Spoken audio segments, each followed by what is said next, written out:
स्वागत है India news पे आपका। मैं हूं आपके साथ राकेश टंडन। बात बंगाल की। बंगाल चुनाव से जुड़ी इस वक्त की बड़ी खबर दिल्ली में हुई है। बंगाल बीजेपी कोर ग्रुप की बैठक, जेपी नड्डा के घर हुई ये बैठक में अमित शाह मौजूद थे।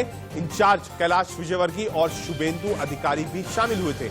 उम्मीदवारों की लिस्ट को लेकर चुनावी रणनीति बनी है। आज शाम को पार्लियामेंट्री बोर्ड की बैठक है। जितने नाम बचे हुए माना ही जा रहा है उस पर भी फैसला हो सकता है। आज शाम की बैठक से पहले कोर ग्रुप की जो बैठक थी वो हुई है और डिस्कशन हुआ है कि कहां कौन कौन से कैंडिडेट उतारने हैं, विजिबिलिटी का आधार क्या है, कास्ट इक्वेशन क्या है, टीएमसी जो लोग आए हैं वो बीजेपी के टिकट पर कहां चुनाव लड़ेंगे, संगठन क्या कहता है, इन सब को लेकर विस्तृत जानकारी और बैठक हुई है दिल्ली में। बीजेपी अध्यक्ष जेपी नड्डा के घर पर शुभेंदु अधिकारी, बंगाल के अध्यक्ष घोष बाबू, साथ ही साथ जेपी नड्डा, सब लोग इस बैठक में शामिल हुए।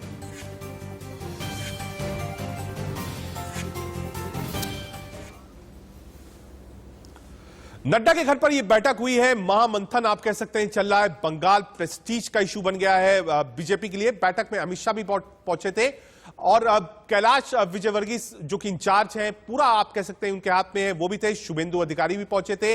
आज दूसरी लिस्ट की उम्मीद है। पहली लिस्ट आ चुकी है, आज दूसरी लिस्ट आ सकती है। उसके पहले ये कोर ग्रुप की बैठक थी जिसमें सभी लोग शामिल हुए थे। कैंडिडेट्स को लेकर चर्चा हुई है। बंगाल में किसको कहां उतारना है, कौन कैंडिडेट सबसे बेस्ट होगा बीजेपी के लिए, इसको लेकर बैठक हुई। और शाम तक माना जा रहा है कि जब पार्लियामेंट्री बोर्ड की अगर बैठक होती है तो आज रात तक या कल सुबेरे तक जो दूसरी लिस्ट है बीजेपी कैंडिडेट्स की वो आ सकती है। आपको 4 तस्वीरें हम दिखा रहे हैं। नड्डा के घर महामंथन हुआ है। कैलाश शुभेंदु अधिकारी भी पहुंचे हैं। बैठक में अमित शाह शामिल हुए थे। अमित शाह खुद पर्टिकुलरली एक सीट पर आप कह सकते हैं फीडबैक ले रहे हैं, कौन सा कैंडिडेट अच्छा होगा इसको लेकर चर्चा कर रहे हैं। जितने भी बड़े नेता हैं या वो नेता जो बंगाल में बीजेपी के लिए काम कर रहे हैं उन सबसे फीडबैक लिया जा रहा है। सीधे चलते हैं आदित्य नायर के पास जो जेपी नड्डा के घर के पास जुड़े। आदित्य, बैठक तो खत्म हो गई है लेकिन फीडबैक क्या है, कब तक लिस्ट आ सकती है, कितने नामों पर चर्चा हुई है, क्या क्राइटेरिया था चुनाव लड़ाने का बीजेपी के कैंडिडेट्स को? जी देखिए, अभी तक सिर्फ असम वाली जो बैठक है वो खत्म हुई है। जो बंगाल की बैठक है वो अभी भी चल रही है। मेजर जो पॉइंट्स डिस्कस होने थे उस मीटिंग में वो हो चुकी है, क्योंकि होम मिनिस्टर अमित शाह जो है वो मीटिंग छोड़ के जा चुके हैं। वो अब उसके अलावा अभी जो है मीटिंग जो हेड कर रहे हैं वो बीजेपी प्रेसिडेंट जेपी नड्डा है। और इसके अलावा अभी भी जैसे जो मेजर पॉइंट्स जो अभी डिस्कस हो रहे हैं वो ना सिर्फ ये कि कैंडिडेट लिस्ट क्या होगी और कहाँ पे कौन रुकेगा अगले 2 और 3 फेजेस की जो कैंडिडेट लिस्ट जो अब रिलीज होगी, इसके अलावा ये भी अब डिस्कस हो रहा है कि जो कैंपेनिंग होगी, चाहे प्रधानमंत्री नरेंद्र मोदी की हो, चाहे होम मिनिस्टर अमित शाह की हो, जेपी नड्डा की हो, ये कहां पे होनी है, किस तरीके से उस कैंपेनिंग में लोगों को वहां रैलीज में लोगों को बुलाना है। और इसके अलावा जो सीसी मीटिंग जो आज होगी उस पे एक यूनाइटेड फ्रंट दिखाई दे, जिसपे ताकि किसी भी तरीके की जो कोई लड़ाई झगड़े या ये किसी बात को लेकर आपसी रंजिश ना बचे, वो भी हर तरीके से मिटाकर प्रधानमंत्री। ठीक है आदित्य, आप नजर बनाए रखिए, हम आपसे अपडेट्स लेते रहेंगे। फिलहाल एक बार रौनिक के पास चलते हैं जो कि पश्चिम बंगाल से कोलकाता से हमसे जुड़ रहे हैं। रौनिक, दिल्ली में बैठक चल रही है, बंगाल का चुनाव इस वक्त क्या कह रहा है? अब से कुछ देर पहले यशवंत सिन्हा ने टीएमसी ज्वाइन किया है। ममता बनर्जी से क्या उनकी मुलाकात हुई? यशवंत सिन्हा ने क्या कहा? देखिए, यशवंत सिन्हा जो बीजेपी का वाजपेयी जब प्रधानमंत्री रहा करता था तभी से 1990 से 1991 तक चंद्रशेखर का जो सरकार था वो सरकार में भी वो फाइनेंस डिपार्टमेंट संभाला था। और 1998 से जुलाई 2002 तक वाजपेयी सरकार में भी फाइनेंस डिपार्टमेंट संभाला था। उसके वो आज टीएमसी ज्वाइन किए। जब टीएमसी की तरफ से जो बोला जा रहा है कि दिनेश त्रिवेदी जो 12 फरवरी को रिजाइन किए थे टीएमसी के, उसके जो जगह था वो जगह कंप्लीट करने के लिए एक लीडर चाहिए था जो कि पूरा दिल्ली में टीएमसी के लिए लीड करे। वो लीडर। ठीक है रोनित, आप बने रहिए। एक बड़ी खबर आ रही है। बंगाल चुनाव पर दिल्ली में बीजेपी का महामंथन जारी है। शाम 6 बजे शुरू होगी बीजेपी केंद्रीय चुनाव समिति की बैठक में पीएम मोदी भी रहेंगे मौजूद। 5 राज्यों की चुनावी रणनीति पर होगी चर्चा। उम्मीदवारों के नामों पर भी लगेगी मोहर। जी हां, एक जो कोर ग्रुप की बैठक थी वो हो चुकी है। शाम को पार्लियामेंट्री बोर्ड की बैठक होगी, खुद उसमें प्रधानमंत्री मोदी शामिल होंगे। एक बार सीधे चलते हैं आदित्य नायर के पास जो कि जेपी नड्डा के घर के पास जुड़ रहे हैं। आदित्य, शाम को बीजेपी की बड़ी बैठक होगी, तो माना ही जा रहा है कि देर शाम या रात तक जो सेकंड लिस्ट है वो भी रिलीज करेगी बीजेपी। जी देखिए, वो लिस्ट तैयार जरूर हो जाएगी, ये तो हम जरूर मान सकते हैं, पर अगर लिस्ट रिलीज करने की बात आती है तो मोस्ट प्रॉब्ली कल एक प्रेस कॉन्फ्रेंस बुलाई जाएगा और उस प्रेस कॉन्फ्रेंस में ही लिस्ट रिलीज की जाएगी, ताकि जैसे पिछली बार फर्स्ट 2 फेजेस के लिए भी रिलीज की गई थी, तो वो क्योंकि ना सिर्फ बंगाल की अगले 2 या 3 फेजेस की लिस्ट आएगी, इसके अलावा असम, पुदुचेरी, तमिलनाडु और केरला, इन सब की भी लिस्ट आनी है, तो इस सब का भी अब एक तरीके से इंतजार है। ठीक है, हम एक और बड़ी खबर आ रही है, एक बार अपडेट आपको देते हैं। बंगाल चुनाव से जुड़ी इस वक्त की बड़ी खबर आपको बता दूं, टीएमसी में शामिल हुए पूर्व केंद्रीय मंत्री यशवंत सिन्हा कोलकाता में टीएमसी दफ्तर पहुंचकर ली सदस्यता। अटल सरकार में वित्त और विदेश मंत्री रहे हैं यशवंत सिन्हा। काफी दिनों से बीजेपी से नाराज चल रहे थे, प्रधानमंत्री मोदी के खिलाफ बोल रहे थे। यशवंत सिन्हा पूर्व आप कह सकते हैं ब्यूरोक्रेट हैं, मंत्री उन्होंने सर्व किया है, फाइनेंस के अच्छी नॉलेज रखते हैं। हालांकि बेटा अभी भी बीजेपी में है, फर्स्ट टर्म में एमपी था और फिलहाल सांसद भी है। सीधे एक बार कोलकाता चलते हैं, जहां से रोनी जुड़े हैं। यशवंत सिन्हा ने क्या कुछ कहा टीएमसी ज्वाइन करने के बाद, एक बार वो सुन लेते हैं पहले। किसान उद्वेलित है, जो किसान पैदा करता है, जो हम खाते हैं, अन्नदाता है, वह दिल्ली के सरहद पर बैठा हुआ है और किसी को कोई चिंता नहीं है। मजदूर पलायन करके रोजी रोटी की तलाश में गए, फिर किस परिस्थिति में पैदल वापस होने के लिए मजबूर हुए, वो दृश्य हम सब लोगों ने देखा है। आज वो भी त्रस्त है।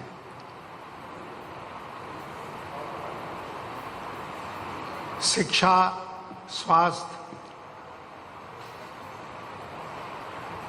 ये सब आज दुर्दिन से गुजर रहे हैं और सरकार को कोई चिंता नहीं है। ऐसा लगता है कि सरकार का आज के दिन, और खास करके जो रूलिंग पार्टी है, उसका एक ही मकसद है, वो मकसद है किसी तरह चुनाव जीतो। जहां कहीं चुनाव हो, जिस स्तर पर चुनाव हो, उस चुनाव को जीतना जरूरी है। यशवंत सिन्हा काफी समय से बीजेपी और मोदी के खिलाफ बोल रहे थे। आज उन्होंने पश्चिम बंगाल जाकर ममता बनर्जी की पार्टी टीएमसी ज्वाइन कर ली। आगे बढ़ते हैं। इस वक्त की एक और बड़ी खबर आ रही है, ममता बनर्जी की चोट पर सियासत तेज हो गई है। मुख्य सचिव की रिपोर्ट से संतुष्ट नहीं है चुनाव आयोग। आयोग ने मुख्य सचिव से और विस्तृत रिपोर्ट मांगी है। रिपोर्ट में कई जानकारी साफ नहीं है, यह कहना है चुनाव आयोग का। आज शाम 5 बजे तक सौंपनी होगी विस्तृत रिपोर्ट।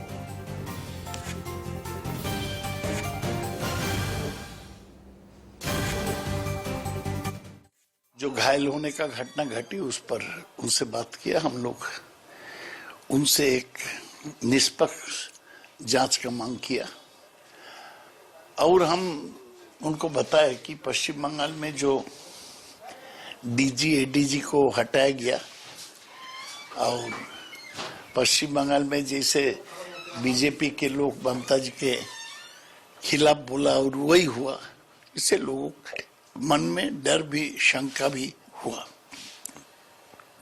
केवल निष्पक्ष जांच से ही ये बात खुला खुला हो सकता है। राजनीति में बहुत सारा तरीका लोग अपनाते हैं। ममता बनर्जी की स्थिति ऐसी है कि पार्टी टूट रही है। उनके जो पुराने सिपाही पार्टी खड़ा करने में जिनका बड़ा योगदान रहा, ऐसे लोग पार्टी छोड़कर भाग रहे हैं। अब उनके लिए स्टार प्रचारक भी नहीं है, पार्टी को लड़ाई में सामने से लीड करने वाले। तो इस स्थिति में वो घबराई हुई है, नया नया तरीका ढूंढ करके लोगों का सिंपैथी क्रिएट करने के प्रयास करी है। आपने सौगत रॉय को भी सुना और बीजेपी अध्यक्ष घोष साहब को भी सुना। उन्होंने बताया दोनों की अपनी अपनी थ्योरी। एक कह रहा है सिंपैथी के लिए, दूसरा कह रहा है हमला हुआ है, छोड़ेंगे नहीं, लड़ेंगे। जी हां, जांच से क्यों संतुष्ट नहीं है आयोग, ये हम आपको बताते हैं। ममता की चोट हादसा थी या हमला थी, रिपोर्ट में साफ नहीं है। चश्मदीदों के बयान भी अलग अलग हैं। सब लोग, कोई कहता है पोल था, अलग अलग बयान है। ज्यादातर चश्मदीद किसी ना किसी पार्टी से जुड़े हुए हैं। सभी चश्मदीद पार्टी लाइन पर बयान दर्ज करा रहे हैं। मौके पर सिर्फ एक सीसीटीवी था, वो भी काम नहीं कर रहा था। पुलिस उस समय चारों तरफ मौजूद थी।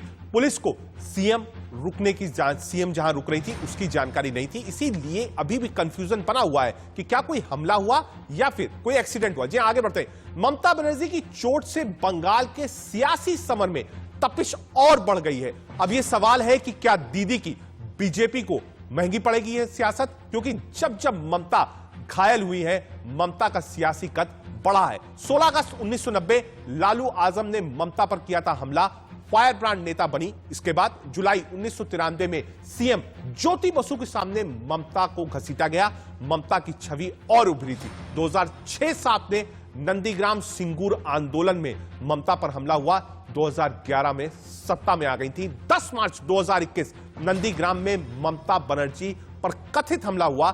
16 अगस्त को 1990 लालू आजम ने ममता पर हमला किया था तो फायर ब्रांड नेता बन गई थी। यानी ये पूरा सिलसिला हम आपको बता रहे हैं कि कब कब ममता बनर्जी पर हमला हुआ, कब तब ममता बनर्जी घायल हुई, कब कब सियासी हमला हुआ और इन हमलों से और ज्यादा मजबूत हो गई थी ममता बनर्जी। जी हां, रोनित हमारे साथ जुड़े हुए कोलकाता से। रोनित, जब जब हमला हुआ, जब जब ममता बनर्जी ने संघर्ष किया, ममता बनर्जी का राजनीतिक कद और सत्ता से समीपता बढ़ी है। इस बार भी हमला, ममता बनर्जी कह रही है, टीएमसी कह रही है हमला है, चोटिल है, व्हीलचेयर है, पांव में फ्रैक्चर है, फायदा होगा टीएमसी को चुनाव में?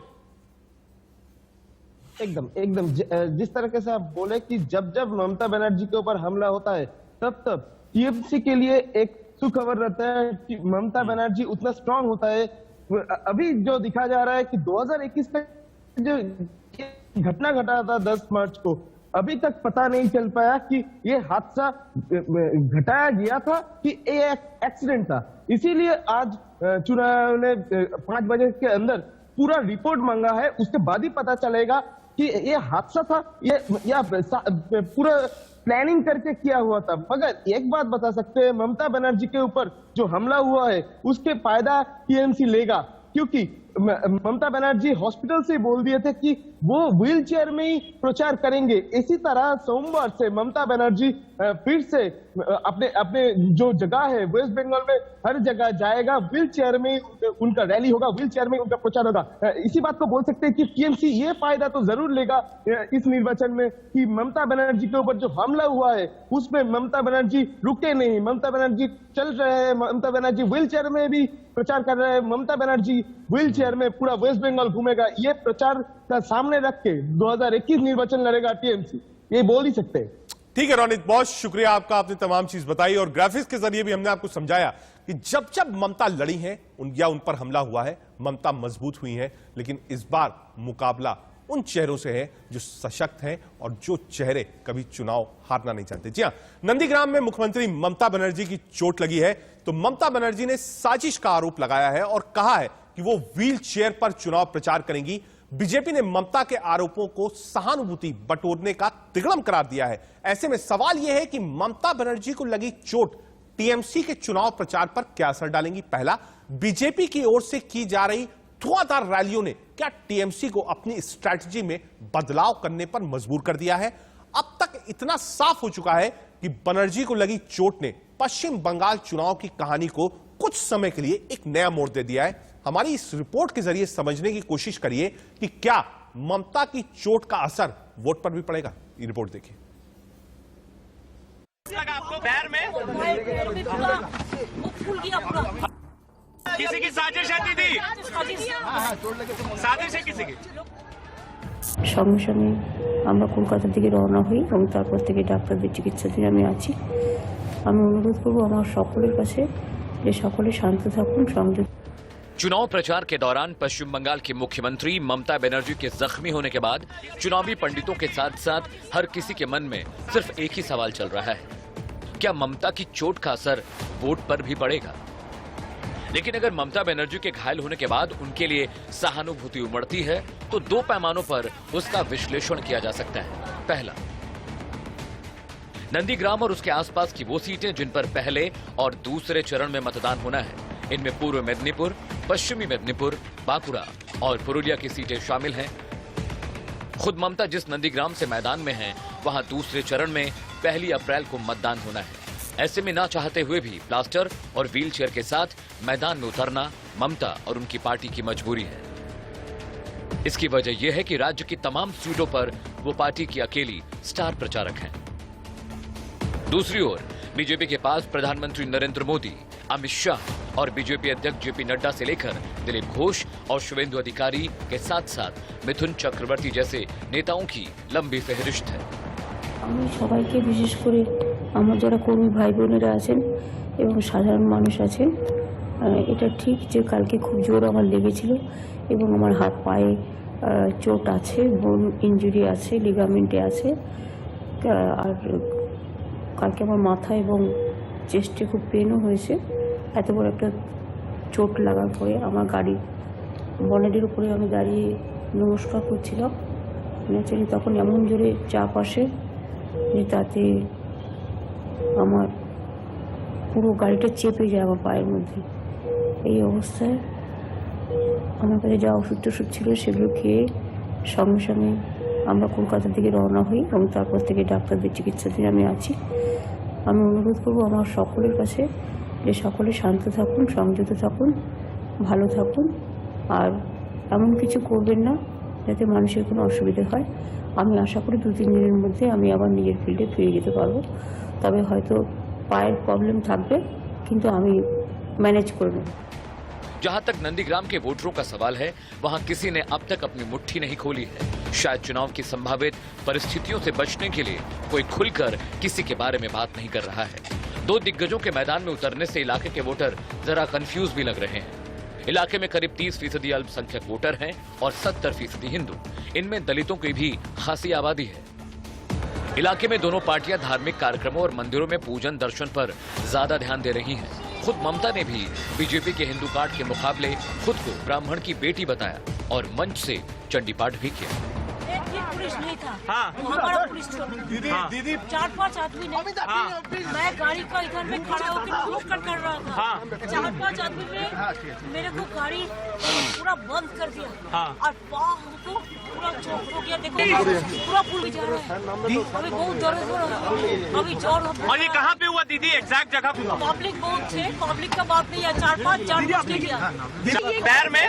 पैर में पूरा वो फूल गया पूरा। हाँ, किसी की साजिश है दीदी? बंगाल की सियासत है, आगे आगे देखिए क्या होता है। लेकिन फिलहाल इंडिया न्यूज पर एक छोटा सा ब्रेक, कहीं मत जाइए।